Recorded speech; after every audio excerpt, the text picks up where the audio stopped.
Assalamualaikum warahmatullahi wabarakatuh. Halo adik-adik kelas 7 semua, kembali lagi bersama Pak Mahes di pembelajaran IPA kelas 7. Oke, hari ini kita masuk bab baru loh. Hari ini kita masuk bab tentang pencemaran lingkungan. Sebelum itu jangan lupa subscribe dulu. Oke, seperti biasa ya. Kalau sebelum nonton jangan lupa subscribe dulu, share ke teman-temannya. Oke. Nah, kebakaran hutan ini menimbulkan dampak merugikan bagi lingkungan. Selain menyebabkan hewan dan tumbuhan kehilangan habitatnya, asap yang dihasilkan juga menyebabkan pencemaran udara. Nah, pencemaran udara membuat kualitas lingkungan jadi menurun. Apakah yang dimaksud dengan pencemaran? Apa saja tipe-tipe pencemaran dan dampaknya bagi manusia? Nah, ini yang akan kita pelajari anak-anak ya. Coba deh kamu amati lingkungan di rumah kamu. Apakah lingkungan tempat tinggal kamu tuh bersih atau tidak tercemar? Kualitas lingkungan tempat tinggal ini sangat mempengaruhi kehidupan makhluk hidup yang menempatinya. Suatu makhluk hidup dapat tumbuh dan berkembang dengan baik tergantung pada kondisi lingkungannya. Lingkungan ini misalnya udara, air, tanah, api, avatar dong. Ya, lingkungan ini adalah udara, air, dan tanah yang menyediakan sistem pendukung bagi kehidupan. Nah, perubahan yang terjadi pada lingkungan akan mempengaruhi makhluk hidup yang tinggal di dalamnya. Perubahan yang kualitas lingkungan yang tidak diinginkan sehingga mempengaruhi manusia dan makhluk hidup lainnya. Nah, inilah yang disebut dengan pencemaran atau polusi. Ya, nah sekarang kita coba pelajari dulu tentang polutan ya. Nah, kalau tadi polusi, ini polutan. Apa sih polutan? Polutan ini adalah nama lain dari zat pencemar. Nah, zatnya nih ya, ini adalah akumulasi suatu zat yang tidak diinginkan di suatu tempat. Polutan tidak diinginkan karena berbagai alasan. Polutan mungkin diinginkan jika berada di tempat yang berbeda. Minyak mentah menjadi berguna jika disalurkan melalui pipa ke pabrik pengolahan untuk memenuhi kebutuhan bahan bakar mobil dan pusat tenaga listrik. Tapi, jika minyak itu tumpah di lautan hingga ke pantai, maka minyak mentah ini adalah polutan adik-adik ya. Nah, itu yang namanya polutan. Terus insektisida dapat menyelamatkan jiwa dengan membunuh nyamuk pembawa malaria dan penyakit lain. Tapi kalau insektisida ini terkumpul di tubuh ikan, burung, dan hewan lainnya, maka insektisida ini menjadi polutan. Jadi dengan kata lain, polutan ini adalah agen yang menyebabkan pencemaran. Nah, polutan tuh ternyata ada jenisnya, ada dua ya, berdasarkan sifatnya yang mudah terurai dan sulit terurai. Pertama namanya polutan biodegradable. Waduh, bahasa Inggris ribet nih ya. Nah, itu coba dibaca di layar ya. Nah, polutan ini adalah polutan yang dapat terurai secara alamiah. Penguraian atau dekomposisi secara alamiah ini dilakukan oleh aktivitas mikroorganisme. Nah, masalah serius ini muncul jika polutan tersebut lebih banyak dibuang daripada terdegradasi perlahan sehingga terakumulasi. Misalnya, karena buangan ke lingkungan melebihi kecepatan penguraian. Contoh, polutan ini adalah limbah rumah tangga, feses, kertas, kain, kayu, dan limbah pertanian. Nah, ini dia ya. Nah, padahal polutan ini tuh bisa hilang karena mikroorganisme ya, yang tadi Bapak bilang. Tapi kalau polutan ini terlalu banyak, maka ini bisa menyebabkan kasihan mikroorganismenya ya. Mereka menguraikan polutan ini butuh waktu lama, tapi ini polutannya malah makin banyak, kayak kita buang sampah sembarangan lah, segala macam. Akhirnya mereka ribet sendiri ya. Akhirnya ini jadi sampah menumpuk dan segala macam ya. Nah, kemudian polutan non-biodegradable. Ini adalah polutan yang tidak dapat terurai secara alamiah. Jadi kalau yang tadi polutannya bisa terurai secara alami, nah kalau ini polutannya tidak bisa terurai secara alami. Nah, sebagian besar berupa senyawa anorganik, logam teroksidasi, merkuri, timbel, arsenik, plastik, insektisida, dan pestisida. Jika bahan-bahan ini terus dibuang ke lingkungan, maka akan menimbulkan yang namanya masalah. Polutan ini dapat merusak rantai makanan dan membahayakan makhluk hidup.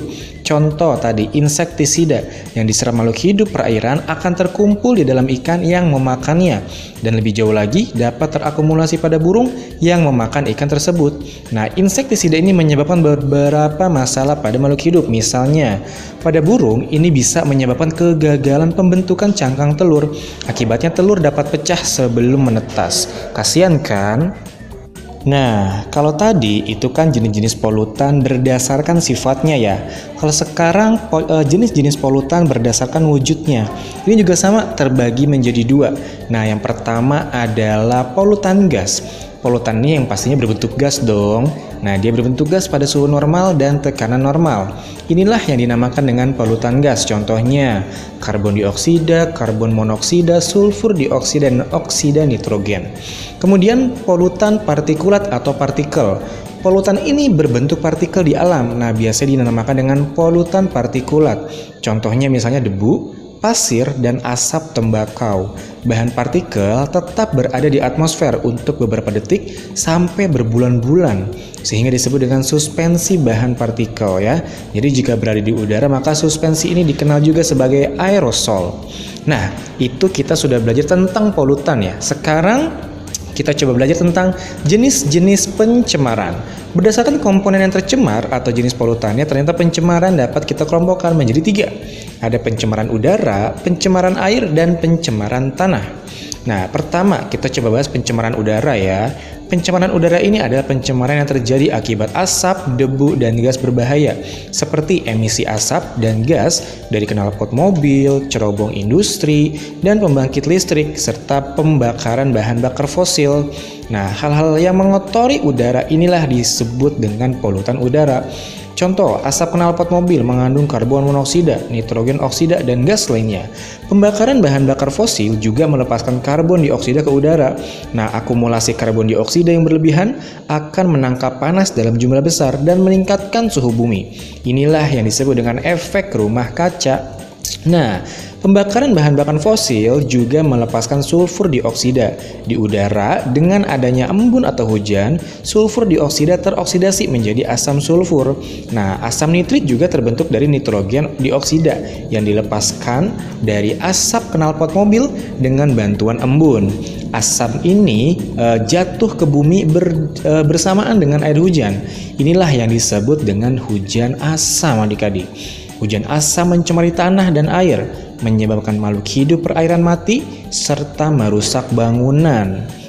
Nah, dampaknya gimana? Dampak pencemaran udara pada kesehatan manusia di antara misalnya sakit kepala, iritasi mata, infeksi saluran pernapasan atas, batuk, sakit tenggorokan, nyeri dada, alergi, dan sakit paru-paru ya. Lalu cara penanggulangannya gimana sih? Coba kita menanggulanginya ya. Pertama, coba kita cek. Pertama, mengendalikan partikel polutan udara dengan menggunakan setting tank atau tangki pengendap. Jadi partikel polutannya akan mengendap ke bawah karena pengaruh gravitasi. Gitu ya. Kedua, meningkatkan penggunaan bahan bakar bebas asap seperti kompor solar, biogas, serta mengurangi penggunaan bahan bakar fosil seperti batu bara dan minyak tanah. Nah, ketiga, menanam pohon sebanyak-banyaknya untuk membersihkan udara dan tidak membiarkan penebangan hutan secara ilegal. Berikutnya, cerobong asap pada pabrik-pabrik dilengkapi filter dan dibuat setinggi-tingginya agar gas buangan keluar langsung ke atas atmosfer. Lalu, menggunakan bensin tak bertimbal pada kendaraan bermotor, mengatur lokasi industri jauh dari area pemukiman, membuat kebijakan yang mengharuskan kepemilikan sertifikat pengendalian polusi pada pemilik kendaraan bermotor, dan menggunakan kendaraan umum atau kendaraan ramah lingkungan seperti sepeda untuk berkendara jarak dekat ya. Nah, itu tadi tuh ya beberapa kita sudah belajar 2 ya tentang polutan. Sekarang ini pencemaran udara ya. Nah, pencemaran air sama pencemaran tanah kita bahas di video berikutnya ya. Oke, biar videonya nggak panjang-panjang ya. Sekian video kali ini, kurang lebih mohon maaf, semoga bermanfaat ya. Jadi hari ini kita sudah belajar tentang apa? Bab baru ya, tentang pencemaran lingkungan. Tadi kita sudah bahas tentang polutan. Nah, hari ini kita belajar tentang pencemaran udara juga ya. Next kita akan belajar 3 hal lagi, yaitu pencemaran air, pencemaran tanah, dan limbah ya. Cukup 3 lagi ya. Oke, tunggu video berikutnya. Kurang lebih mohon maaf. Assalamualaikum warahmatullahi wabarakatuh. Jangan lupa di subscribe, oke?